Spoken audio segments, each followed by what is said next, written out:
Hello friends, आज আমি আলোচনা কৰিম লখাগু আৰু গসাগু সম্পৰ্কে। ইয়াতে কিছুমান গুৰুত্বপূৰ্ণ এমসিকিউ আপোনালোকৰ কাৰণে লৈ আহিছো। চাওক, নম্বৰ 1 112 140 আৰু 168 ৰ লখাগু কিমান? ইয়াৰ লখাগু উলিয়াব লাগে। সো লখাগু উলিয়াবলৈ যেটো সাধাৰণ পদ্ধতি আছে চাই লওক। 112 140 আৰু 160 এনেকুৱা সংখ্যা বাছি উলিয়াব লাগে যাতে তিনটা সংখ্যাকে ভাগ যায় এনেকুৱা এটা সংখ্যা বাছি উলিয়াব লাগিব। প্ৰথমতে আমি 2 দি চেক কৰিম। সো 2 দি ভাগ কৰিলে কিমান আহিব? 12 ক 2 দি ভাগ কৰিলে কিমান আহিব? ইয়াতে 56 আৰু ইয়াতে কিমান আহিব? 70 আৰু ইয়াতে কিমান আহিব? 84। ওকে, আকৌ আমি 2 দি ভাগ কৰিম। 2 দি ভাগ কৰিলে কিমান আহিব? 56 ক 28 বাৰ যাব আৰু 70 35 আৰু 84 কিমান আহিব? 42। ওকে, এতিয়া আমি 7 দি ডিভাইড কৰিম। 7 4 গুণ কিমান হয়? 28, 7 5 গুণ কিমান হয়? 35, 7 6 গুণ কিমান হয়? 42। এতিয়া আমি 2 দি ডিভাইড কৰিম। 2 2 গুণ 4, 5 না যায় গতিকে 5 5 এ থাকিব, 2 3 গুণ 6। ওকে, দেয়ারফর এলসিএম অর্থাৎ লসাগু উলিয়াব লাগে। এলসিএম লয়েস্ট কমন মাল্টিপল লঘিষ্ঠ সাধারণ গুণিতক এই বাহিৰক এটা কি কৰিব লাগিব? পূৰণ কৰিব লাগিব। 2 * 2 into 7 into 2 into 2 into 2 into 5 into 3। Okay, এই গোটেইকেইটা পূৰণ কৰিলে আমি পাওঁ 1680। ওকে, আপোনালোকে প্ৰেক্টিছ কৰি চাব। এই গোটেইখিনি পূৰণ কৰিলে আমি পাওঁ 1680। গতিকে অপশ্যন নম্বৰ ডি টো কাৰেক্ট হ'ব। কোৱেশ্চন নম্বৰ 2 দুটা সংখ্যা পূৰণফল 216 আৰু হিয়তৰ গসাগু 3 হলে হিয়তৰ লসাগু কিমান? ইম্পৰ্টেন্ট কোৱেশ্চন হয়। দুটা সংখ্যা পূৰণফল কিমান দিয়া আছে? 216 দিয়া আছে আৰু হিয়তৰ গসাগু কিমান দিয়া আছে? 3, অৰ্থাৎ এইচসিএফ গৰিষ্ঠ সাধাৰণ উৎপাদক কিমান দিয়া আছে? 3। হিয়তৰ লসাগু উলিয়াব লাগে। ওকে, সো ধৰা হল হিয়তৰ লসাগু কিমান? x। আমি জানো লসাগু ইনটু গসাগু ইকুয়াল টু সংখ্যা দুটা পূৰণফল। সো লসাগু আমি x ধৰিছো আৰু গসাগু কিমান দিয়া আছে? 3। ওকে, সংখ্যা দুটা পূৰণফল কিমান দিয়া আছে? 116। ওকে, এই ফৰ্মুলাটো আপোনালোকে ইউজ কৰিব লাগিব। লসাগু ইনটু গসাগু ইকুয়াল টু সংখ্যা দুটাৰ পূৰণফল বা এটা সংখ্যা ইনটু আনটো সংখ্যা ইকুয়াল টু সংখ্যা দুটাৰ পূৰণফল।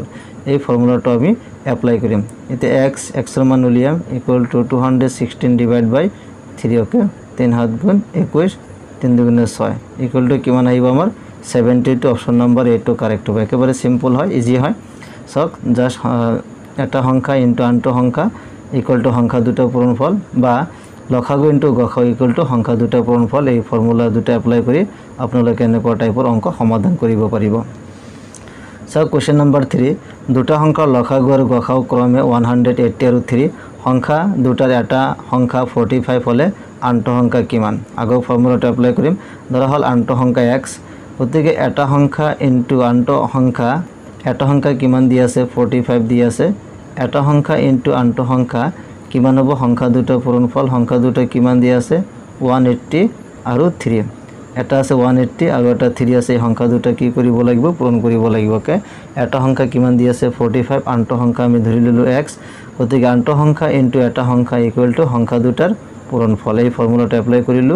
এতিয়া x ৰ মান ইয়াৰ পৰা আমি উলিয়াব পাৰিম 180 ইনটু 3 ডিভাইড বাই 45। ওকে, সো 3 45 কিমান বাৰ যাব? 15 বাৰ যাব। 3 15 গুণ 45 45 হয়। এতিয়া 15 আৰু 180 এইটো আমি প্ৰথমতে 3 দি কটাকটি কৰো। 3 5 গুণ 15, 3 6 18 60। ওকে, কেনসেল গল। এতিয়া 5 আছে আৰু 5 12 5 বাৰ গুণ কিমান হয়? 60 হয়। आंसर হ'ব আমাৰ 12। Okay, so option number B টো কাৰেক্ট হয়। ইয়াৰ আনসাৰটো কিমান হল? আমাৰ 12। তাৰপিছত চাওক আৰু এটা important question. P Q R এনে তিনিটা সংখ্যা যাতে পি আৰু কিউ লসাগু কিউ, কিউ আৰু আৰ লসাগু আৰ হয়, পি কিউ আৰু আৰ লসাগু কিমান হ'ব? এইটো এডিআৰই প্ৰিভিয়াছ ইয়াৰ কোৱেশ্চন হয়। ভেৰি সিম্পল, একেবাৰে ইজি হয়। চাওক ইয়াতে পি কিউ আৰ তিনিটা সংখ্যা দিয়া হৈছে। কেনেকুৱা ফৰ্মত দিয়া হৈছে? পি আৰু কিউ লসাগু কিউ। ওকে, লসাগু মানে এলসিএম, লসাগু lowest common multiple LCM P and Q. Okay, P and কিউৰ লসাগু কিমান দিয়া হৈছে? কিউ দিয়া হৈছে। মনত ৰাখিব পি এন্ড কিউৰ লসাগু কিমান? কিউ। আৰু কিউ আৰু আৰৰ লসাগু। So LCM of Q and R আৰু লসাগু কিমান দিয়া হৈছে আৰ ওকে এইটো কোৱেশ্চন দিয়া হৈছে পি আৰু কিউৰ লসাগু কিমান দিয়া হৈছে কিউ কিউ আৰু আৰ লসাগু কিমান দিয়া হৈছে আৰ এতিয়া পি কিউ আৰ আৰু লসাগু উলিয়াব লাগে therefore LCM of P Q and R okay P Q আৰু লসাগু উলিয়াব লাগে সক এতে P আৰু Q লসাগু যদি Q দিয়া হয় আৰু Q আৰু লসাগু R দিয়া হৈছে গতিকে Q এই দুটা কমন ইয়াতে কমন হৈছে P আৰু Q লসাগু Q আকৌ Q আৰু লসাগু R অৰ্থাৎ P Q আৰু লসাগু কি হ'ব এই সংখ্যা দুটা পূৰণফল অৰ্থাৎ Q into R Q into R করলে কি হ'ব QR ওকে বুঝি পাইছে ওতে অপশন নাম্বার সি টু কারেক্ট হ'ব question number 5 2 to the power 3 अर्थात 2 cube into 3 square into 5 और 2 square into 3 into 7 की लखागु होइसे लखागु लियाब लागे वेरी सिंपल एते सब 2 cube into 3 square एते 2 cube दिया আছে into 3 square into 5 और এটা दिया আছে ইফালে 2 square into 3 into 7 এতিয়া সক এই সংখ্যা দুটো কি কৰিব লাগে লখাগু লিয়াব লাগে এই গোটেখিনি এটা আমি নাম্বার বুলি কনসিডার করো এই গোটেখিনি এটা নাম্বার বুলি কনসিডার করলে সক ইয়াতে 2 কিউব আছে ইয়াতে 2 স্কয়ার আছে ইয়াতে 3 স্কয়ার আছে ইয়াতে 3 আছে ইয়াতে 5 আৰু 7 এই সংখ্যা দুটা কি বেলেগ বেলেগ হয় প্ৰথমতে কমন থকা সংখ্যাখিনি আমি কনসিডাৰ কৰিব লাগিব ইয়াতে 2 কিউব ইয়াতে 2 স্কয়াৰ যেতিয়া আমি লখাগু কৰিম আপোনালোকে মনত ৰাখিব যেতিয়া আমি লখাগু কৰিম তেতিয়া যেটো পাওয়ার সংখ্যা যেটো বেশি হেটো আমি কনসিডার করিম ইয়াতে 2 কিউব দিয়া হইছে ইয়াতে 2 স্কয়ার দিয়া হইছে গতিকে বেশি থকা মানটো মিলাব লাগিব অর্থাৎ 2 স্কয়ার আৰু 2 কিউবৰ ভিতৰত 2 কিউবৰ মানটো মিলাম যেতিয়া লখাগু উলিয়াব লাগে তেতিয়া ডাঙৰ মানটো লব লাগে এটো আমি জানো গতিকে 2 স্কয়াৰ আৰু 2 কিউব গতিকে ইয়াতে বেশি ঘাত থকাটো মিলাম সো 2 কিউব ললো তাৰ পিছত সক 3 স্কয়াৰ আৰু 3 উপৰত কি আছে 1 3 টু দি পাৱাৰ 1 আমি এনেকৈ ক'ব পাৰো সো 3 স্কয়াৰ আৰু 3 গতি ইয়াতে কন্ট্ৰোলম 3 স্কয়াৰ টলম বেশি থকা সংখ্যা টলম এতিয়া এই দুটা মানে বেলেগ বেলেগ হয় 5 আৰু 7 গতিকে বেলেগ বেলেগ থকা সকলো বেলেগ সংখ্যা আমি লব লাগিব কে এতিয়া 2 কিউব অৰ্থাৎ 8 3 স্কয়াৰ কিমান হয় 9 5 into 7 ওকে इतना सक एबिल पूरण करिम 8 9 गुण किमान है 72 72 into 5 7 गुण किमान है 35 ओके सो 72 और 35 की करिब লাগিব पूरण करिब লাগিব सो पूरण करिले আমি পাম 2520 ओके 2520 পাও গতিকে অপশন নাম্বার এ তো কারেক্ট হবে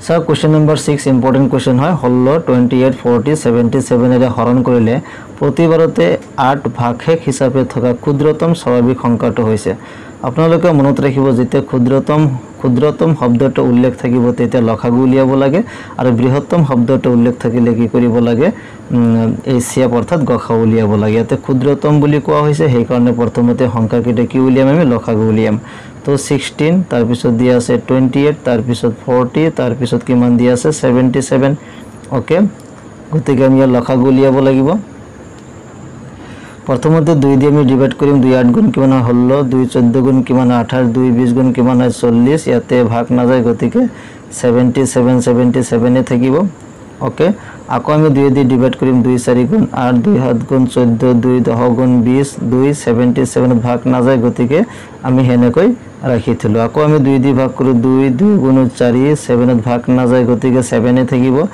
2 5 গুণ 10 এতে 77 ওকে এতিয়া সব আমি 7 দি যদি ডিভাইড কৰো 7 2 ত না যায় গতিকে 2 2 এ থাকিব 7 7 ত একবার যায় 1 থাকিব এতে 5 এ থাকিব ইয়াতে 11 বার থাকিব কারণ হাত 11 গুণ কিমান হয় 77 হয় এইখিনি হল এতি আমি এলসিএম উলিয়াব লাগিব ইয়াতৰ देयरफॉर এলসিএম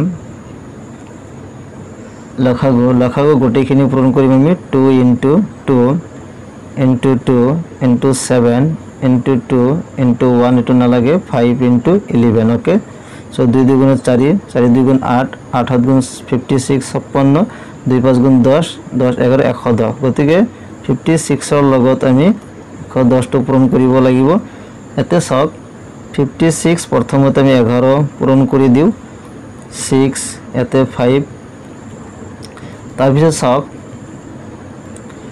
এতে কিমান আহিব 1 6 গুণ কিমান আহিব 6 এতে 1 5 গুণ 5 ওকে এখানে হৈ গল তো 6 5 11 6 6160 ओके 6160 6 ইয়াতে এটা শূন্য আছে শূন্যটো বহাই দিলো 6160 এতিয়া সব 6160 অপশনত আছে কিন্তু এটা শুদ্ধ অপশন নহয় কাৰণ ইয়াতে কোশ্চেনটো মনোযোগ দিব লাগিব এতে সব হৰণ কৰিলে প্ৰতিবাৰতে 8 ভাগশেষ হিচাপে থকা 8 কি হিচাপে ভাগশেষ হিচাপে থাকিব গতিকে ইয়াৰটো কি কৰিব লাগিব এলসিএম ৰ লগত আমি যোগ কৰিব লাগিব ওকে গতিকে 6160 ৰ লগত 8 যোগ কৰিলে কিমান আহিব 6168 গতিকে আমাৰ আনসাৰটো আহিব 6168 অপশন নম্বৰ বি টু কারেক্ট হ'ব ওকে তে সক এনেকৈ আমি খুব ইজি পদ্ধতিতে আমি সমাধান কৰিব পাৰো ইয়াৰ পিছত আমি লখাগু আৰু গসাগু সম্পৰ্কে ইম্পৰ্টেন্ট কোৱেশ্চন আপোনালোকৰ কাৰণে আমি লৈ আহিম আৰু গণিতৰ যিখিনি সিলেবাস আছে আমি গোটেইখিনি কভাৰ কৰিবলৈ চেষ্টা কৰিম আপোনালোকে চেনেলটো সাবস্ক্ৰাইব কৰি ৰাখিব